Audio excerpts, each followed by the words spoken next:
I teach my students that if they're reading a story and they come up to a word they don't know, that they need to grab their whiteboard, because they all have whiteboards with them, and write the word down and try to start mapping it, because most of the time they can map it and figure out the word on their own.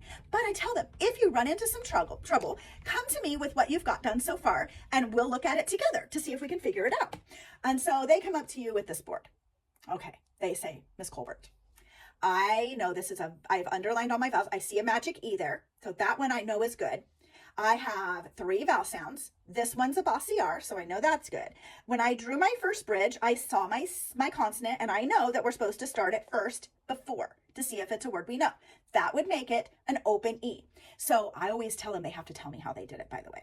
So we have G, E, G, ner, 8. Generate. Generate is not sounding like a word, Ms. Colbert. And okay, so I know what to do next. This is what I'm going to do next. I am going to put the syllable line here instead.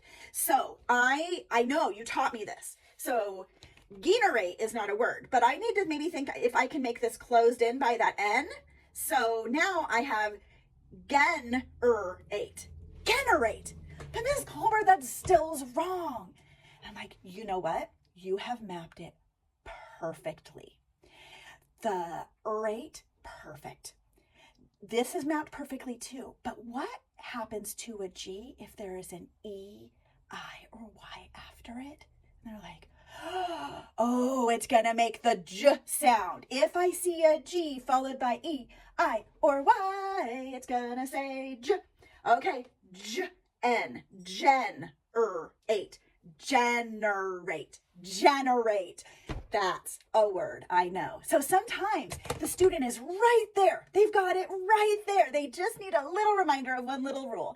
And so if you have given them the empowerment to get there, look at how they can articulate what they've already done and learned, and then you can just help them with that last little push.